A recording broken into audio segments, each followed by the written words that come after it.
ভারতের সাথে আমাদের সবচেয়ে ভালো সম্পর্ক হওয়া উচিত বললেন প্রধান উপদেষ্টা। আগামী 14 সেপ্টেম্বর স্মরণসভা হচ্ছে না জানালেন তথ্য উপদেষ্টা নাহিদ। রাষ্ট্র সংস্কারের কাজ অতি দ্রুত শেষ করে অন্তর্বর্তী সরকার নির্বাচন আশাবাদ ফখরুলের। এবং সাবেক প্রধানমন্ত্রী শেখ হাসিনাকে প্রত্যর্পণ নিয়ে কথা বললেন রাহুল গান্ধী। এবং ভারতের পররাষ্ট্রমন্ত্রী বাংলাদেশে ভ্রমণে নিষেধাজ্ঞা তুলে নিল যুক্তরাষ্ট্র, সতর্কতা বহাল। অভিনন্দন ভোরের পাতা প্রাইম নিউজে, সাথে আছি মৌমিতা মৌ। শুনছিলেন সংবাদ শিরোনাম, এবার বিস্তারিত। অন্তর্বর্তীকালীন সরকারের প্রধান উপদেষ্টা ডক্টর মোহাম্মদ ইউনূস বলেছেন, ভারত আমাদের প্রতিবেশী এবং আমাদের একমাত্র প্রতিবেশী বলা যায়, কারণ চারদিক থেকেই ভারত আমাদের আছে, কাজেই তার সঙ্গে আমাদের সবচেয়ে ভালো সম্পর্ক হওয়া উচিত এবং হবে। এছাড়া আমাদের গত্যন্তর নাই, তাদেরও গত্যন্তর নাই। ডয়েচে ভেলেকে দেয়া একান্ত সাক্ষাৎকারে প্রধান উপদেষ্টা এসব কথা বলেন। সাক্ষাৎকারে ডক্টর মোহাম্মদ ইউনূস অন্তর্বর্তী সরকারের প্রথম মাসে নেওয়া নানা উদ্যোগ এবং আগামী দিনের কর্মপরিকল্পনা সহ নানা বিষয়ে কথা বলেছেন। ডয়েচে ভেলে করা এক প্রশ্নের জবাবে ডক্টর মোহাম্মদ ইউনূস বলেন, ভারত আমাদের প্রতিবেশী এবং আমাদের একমাত্র প্রতিবেশী বলা যায়, কারণ চারদিক থেকেই ভারত আমাদের আছে, কাজেই তার সঙ্গে আমাদের সবচেয়ে ভালো সম্পর্ক হওয়া উচিত এবং হবে। এছাড়া আমাদের গত্যন্তর নাই, তাদেরও গত্যন্তর নাই। দুই দেশের মধ্যে বৈরী সম্পর্ক রেখে কেউ লাভবান হবে না। আমাদের সর্বোত্তক চেষ্টা হবে সবচেয়ে সুসম্পর্ক বজায় রাখা, বন্ধুত্বের শীর্ষ পর্যায়ে নিয়ে যাওয়া, এটাই আমাদের উদ্যোগ। গণ অভ্যুত্থানে শহীদদের পূর্ণাঙ্গ তালিকা না হওয়ায় আগামী 14 সেপ্টেম্বর স্মরণসভা হচ্ছে না বলে জানিয়েছেন তথ্য উপদেষ্টা নাহিদ ইসলাম। বৃহস্পতিবার সচিবালয়ে সাংবাদিকদের সঙ্গে আলাপকালে তিনি একথা জানান। উপদেষ্টা বলেন, স্বাস্থ্য মন্ত্রণালয় শহীদদের যে তালিকা করেছে সেটার উপর ভিত্তি করেই স্মরণসভা হবে। আগামী 14 সেপ্টেম্বর বা আশেপাশের একটা দিন সেটার সম্ভাব্য তারিখ ঠিক করা ছিল। তালিকা তৈরির কাজ যেহেতু চলছে সেহেতু 14 সেপ্টেম্বর স্মরণসভা করা হচ্ছে না। তালিকা চূড়ান্ত হলে সেটার উপর ভিত্তি করে স্মরণসভার আয়োজন করব। রাষ্ট্র সংস্কারের কাজ অতি দ্রুত শেষ করে ডক্টর মোহাম্মদ ইউনূসের নেতৃত্বাধীন অন্তর্বর্তী সরকার নির্বাচন দেবে বলে আশাবাদ ব্যক্ত করেছেন বিএনপির মহাসচিব মির্জা ফখরুল ইসলাম আলমগীর। বৃহস্পতিবার রাজধানীর নয়াপল্টনে বিএনপির কেন্দ্রীয় কার্যালয়ে সাংবাদিক সম্মেলনে এই আশাবাদ ব্যক্ত করেন তিনি। বিস্তারিত দিলরুবা তন্নির রিপোর্টে। রাষ্ট্র সংস্কারের কাজ অতি দ্রুত শেষ করে ডক্টর মোহাম্মদ ইউনূসের নেতৃত্বাধীন অন্তর্বর্তী সরকার নির্বাচন দেবে বলে আশাবাদ ব্যক্ত করেছেন বিএনপি মহাসচিব মির্জা ফখরুল ইসলাম আলমগীর। বৃহস্পতিবার রাজধানীর নয়াপল্টনে বিএনপির কেন্দ্রীয় কার্যালয়ে সাংবাদিকদের সম্মেলনে এই আশাবাদ ব্যক্ত করেন তিনি। মির্জা ফখরুল বলেন, অন্তর্বর্তী সরকারের প্রধান উপদেষ্টা ডক্টর মোহাম্মদ ইউনূস যে সংস্কারের সিদ্ধান্ত নিয়েছেন তা যেন দ্রুত বাস্তবায়ন করা হয়। তিনি বলেন, জনগণের শাসন প্রতিষ্ঠার জন্য দ্রুততম সময়ের মধ্যে জনগণের নির্বাচিত জনপ্রতিনিধিদের কাছে ক্ষমতা হস্তান্তরের জন্য পদক্ষেপ নিতে হবে। সংস্কার জনগণের চাওয়া ও প্রয়োজনকে মূল্যায়ন করতে হবে। বিএনপির কর্মসূচি নিয়ে তিনি জানান, 15 সেপ্টেম্বর আন্তর্জাতিক গণতন্ত্র দিবসকে প্রাতিষ্ঠানিক রূপ দেওয়ার জন্য 2 দিনের কর্মসূচি নিয়েছে বিএনপি। 14 সেপ্টেম্বর বিকেলে কেন্দ্রীয় শহীদ মিনারে সমাবেশ করা হবে। 15 সেপ্টেম্বর নয়াপল্টনের সমাবেশ হবে। একই দিনে বিভাগীয় শহরে গণতন্ত্র র্যালি অনুষ্ঠিত হবে। এ সময়ে খালেদা জিয়ার শারীরিক অবস্থা সম্পর্কে তার ব্যক্তিগত চিকিৎসক ও বিএনপি স্থায়ী কমিটির সদস্য ডাক্তার AZM জাহিদ হোসেন বলেন, সরকার খালেদা জিয়াকে জেলখানায় রেখে প্রয়োজনীয় চিকিৎসায় অবহেলা করেছে। তার শারীরিক অবস্থা পর্যালোচনা করে বিদেশে নিয়ে উন্নত চিকিৎসা নেওয়ার ব্যবস্থা করা হবে। দিলরুবা তন্নি, ভোরের পাতা। ক্ষমতাযুক্ত আওয়ামী লীগ সরকারের আমলে টানা 10.5 বছর তথ্য ও যোগাযোগ প্রযুক্তি প্রতিমন্ত্রীর দায়িত্ব পালন করেন জুনায়েদ আহমেদ পলক। আইসিটি মন্ত্রণালয় 2023-24 অর্থ বছরে 25টি প্রকল্পে 1912 কোটি 10 লাখ টাকা বরাদ্দ দেওয়া হয়। আর এসব প্রকল্পগুলো নিয়ে উঠছে প্রশ্ন। বিস্তারিত থাকছে ডেস্ক রিপোর্টে। ক্ষমতাযুক্ত আওয়ামী লীগ সরকারের আমলে টানা 10.5 বছর তথ্য ও যোগাযোগ প্রযুক্তি প্রতিমন্ত্রীর দায়িত্ব পালন করেন জুনায়েদ আহমেদ পলক। আইসিটি মন্ত্রণালয়ে 2023-24 অর্থ বছরে 25টি প্রকল্পে 1912 কোটি 10 লাখ টাকা বরাদ্দ দেওয়া হয়। এই প্রকল্পগুলো নিয়ে প্রশ্ন উঠছে।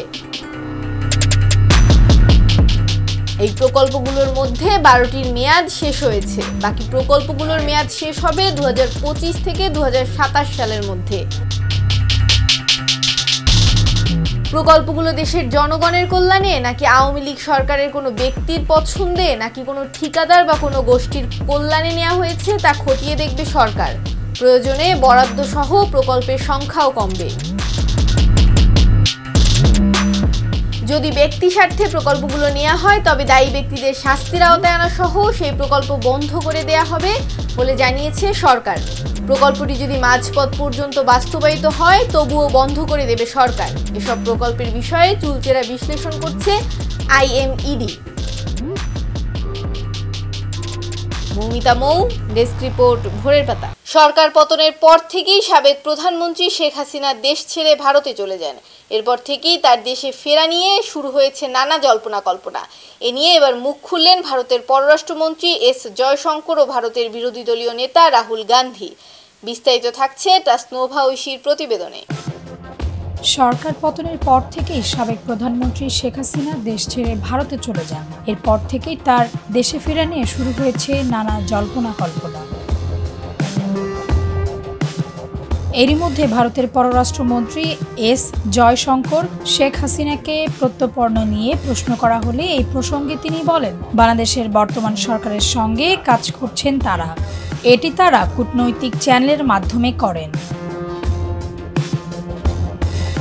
স্থানীয় সময় গত মঙ্গলবার জার্মানির বার্লিনে এক যৌথ সংবাদ সম্মেলনে করা প্রশ্নের জবাবে জয়শঙ্কর এই কথা বলেন।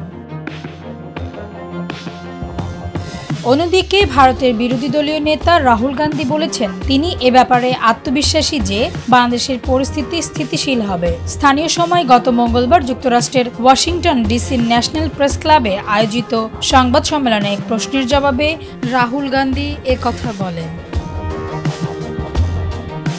তাসনোভা ঐশী, ভোরের পাতা। বাংলাদেশের উপরে থাকা ভ্রমণ সতর্কতা নির্দেশনার পরিবর্তন এনেছে যুক্তরাষ্ট্র। সবশেষ জুলাই মাসের আন্দোলন ও পরবর্তীতে আগস্টে সরকার পতনের পরিস্থিতি বিবেচনায় বাংলাদেশে ভ্রমণে নাগরিকদের নিষেধাজ্ঞা দিয়েছিল মার্কিন প্রশাসন। এই সতর্কতা লেভেল 4-এ ছিল, এখন তা কমিয়ে লেভেল 3-তে নামিয়ে আনা হয়েছে। বৃহস্পতিবার ঢাকাস্থ মার্কিন দূতাবাসের ফেসবুক পেজ থেকে দেয়া এক বিজ্ঞপ্তিতে এ তথ্য জানানো হয়েছে। তবে নিষেধাজ্ঞা তুলে ফেলা হলেও ভ্রমণ সতর্কতা বহাল থাকছে। বিজ্ঞপ্তিতে বলা হয়, বাংলাদেশে মার্কিন নাগরিকদের ভ্রমণের সতর্কতা লেভেল 4-এ ছিল, এখন তা কমিয়ে লেভেল 3-তে নামিয়ে আনা হয়েছে। অর্থাৎ এখন বাংলাদেশে ভ্রমণ করতে চাইলে যে কোনো মার্কিন নাগরিক তা করতে পারেন। থেমে থেমে বৃষ্টিপাত ও আর্দ্রতায় দেশের ডেঙ্গুর বাহক এডিস মশা প্রজননের উপযোগী পরিবেশ তৈরি হয়েছে। একই সঙ্গে দেশে মশক নিধন কার্যক্রমে স্থবিরতা বিরাজ করছে। বিস্তারিত থাকছে ডেস্ক রিপোর্টে। থেমে থেমে বৃষ্টিপাত ও আর্দ্রতায় দেশে ডেঙ্গুর বাহক এডিস মশা প্রজননের উপযোগী পরিবেশ তৈরি হয়েছে। একই সঙ্গে দেশে মশক নিধন কার্যক্রমে স্থবিরতা বিরাজ করছে। বৃষ্টিপাত, আর্দ্রতা, তাপমাত্রা, এডিস মশার ঘনত্ব অনুযায়ী চলতি সেপ্টেম্বরে ডেঙ্গুর প্রকোপ ভয়াবহ পর্যায়ে চলে যাওয়ার আশঙ্কা দেখা দিয়েছে। গত মঙ্গলবার একদিনে সবচেয়ে বেশি 5 জনের মৃত্যু হয়েছে। এ নিয়ে চলতি মৌসুমে ডেঙ্গুতে আক্রান্ত হয়ে মৃতের সংখ্যা শতাধিক ছাড়িয়েছে। এর আগের দিন সোমবার একদিনে মৌসুমের সর্বোচ্চ 615 জন রোগী হাসপাতালে ভর্তি হন। এমন পরিস্থিতিতে স্বাস্থ্য অধিদপ্তরের অচলাবস্থার কারণে ডেঙ্গু সংক্রান্ত মৌসুম জরিপ করা সম্ভব হয়নি। এতে বর্তমানে ডেঙ্গু পরিস্থিতি অনেকটা অজানাই থেকে যাচ্ছে। বিশেষজ্ঞরা বলছেন, ডেঙ্গু পরিস্থিতি নিয়ন্ত্রণে যে কোনো পরিস্থিতিতে স্বাস্থ্য অধিদপ্তরকে স্বাভাবিক করতে হবে।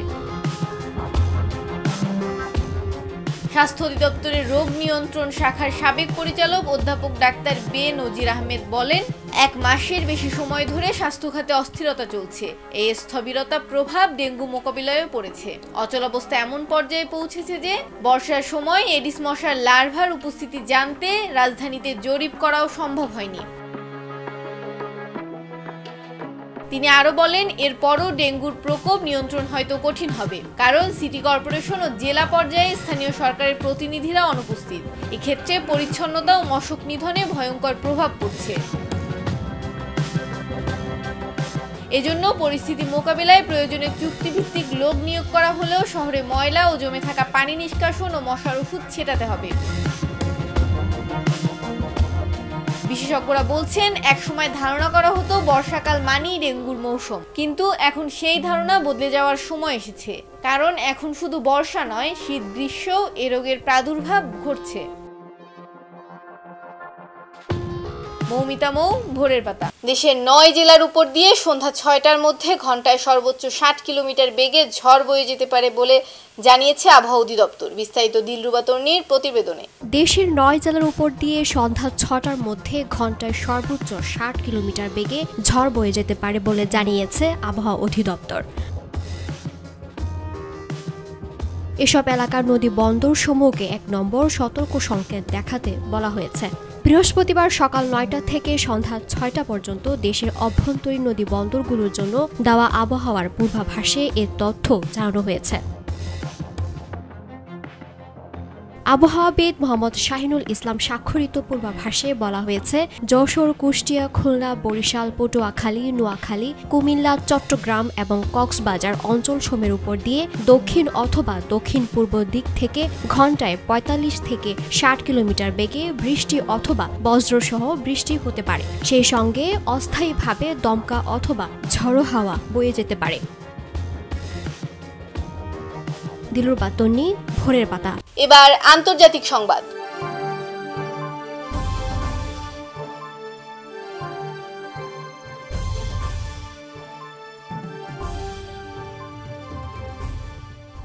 গাজা যুদ্ধ পেরিয়ে গেছে ১১ মাস। বিভিন্ন সময়ে যুদ্ধবিরতির প্রস্তাব আলোচনার টেবিলে উঠলেও তা ভেস্তে গেছে।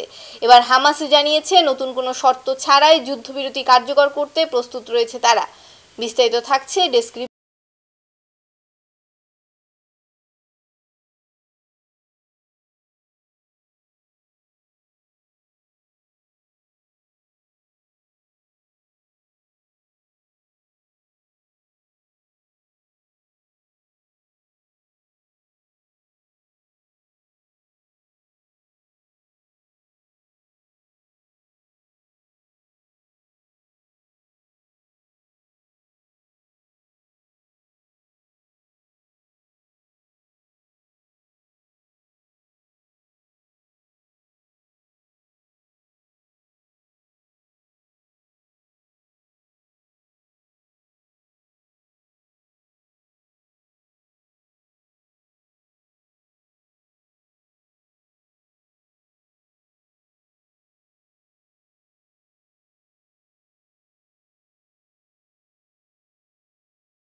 রিপোর্ট, ভোরের পাতা। এবার বিনোদনের সংবাদ।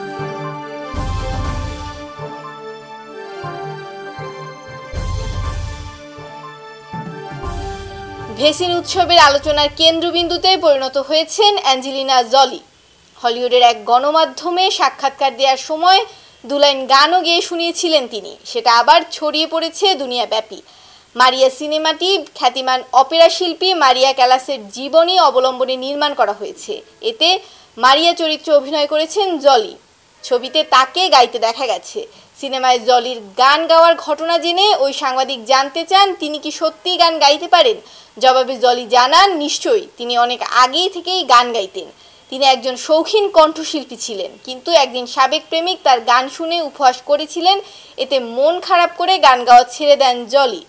বহু বছর পর এই সিনেমার জন্য গান গেয়েছেন। এবার খেলাধুলার সংবাদ। পাকিস্তানের মাটিতে প্রথমবার টেস্ট জয়ের সঙ্গে 2-0 ব্যবধানে সিরিজও জিতে এসেছে বাংলাদেশ ক্রিকেট দল। ইতিহাস গড়া এই দলকে সংবর্ধনা দিলেন অন্তর্বর্তীকালীন সরকারের প্রধান উপদেষ্টা ডক্টর মোহাম্মদ ইউনুস। বৃহস্পতিবার প্রধান উপদেষ্টার তেজগাঁও কার্যালয়ে সাক্ষাৎ করে বাংলাদেশ ক্রিকেট দল। এ সময় উপস্থিত ছিলেন বিসিবি সভাপতি ফারুক আহমেদ, পরিচালক নাজবুল আবিদিন ফাহিম, প্রধান নির্বাহী নিজাম উদ্দিন চৌধুরী সুজন, বাংলাদেশ দলের ম্যানেজার রাবিদ ইমাম এবং যুব ও ক্রীড়া উপদেষ্টা আসিফ মাহমুদ। বিজয়ী ক্রিকেটারদের উদ্দেশ্যে প্রধান উপদেষ্টা বলেন, আমি জয়ের পর অধিনায়কের সঙ্গে কথা বলেছিলাম। কিন্তু আমি ব্যক্তিগতভাবে আপনাদের সবার সঙ্গে দেখা করার এবং জাতির পক্ষ থেকে আপনাদের অভিনন্দন জানাতে অধীর আগ্রহে অপেক্ষা করছিলাম। সংবাদ শেষ করার আগে শিরোনামগুলো আরেকবার। ভারতের সাথে আমাদের সবচেয়ে ভালো সম্পর্ক হওয়া উচিত বললেন প্রধান উপদেষ্টা। আগামী 14 সেপ্টেম্বর স্মরণসভা হচ্ছে না জানালেন তথ্য উপদেষ্টা নাহিদ। রাষ্ট্র সংস্কারের কাজ অতি দ্রুত শেষ করে অন্তর্বর্তী সরকার নির্বাচন আশাবাদ ফখরুলের। এবং সাবেক প্রধানমন্ত্রী শেখ হাসিনাকে প্রত্যর্পণ নিয়ে কথা বললেন রাহুল গান্ধী এবং ভারতের পররাষ্ট্রমন্ত্রী। বাংলাদেশে ভ্রমণে নিষেধাজ্ঞা তুলে নিল যুক্তরাষ্ট্র, সতর্কতা বহাল। এই ছিল আজকের ভোরের পাতা প্রাইম নিউজ। সারা দেশের সর্বশেষ আপডেট পেতে চোখ রাখুন ভোরের পাতায়। ধন্যবাদ।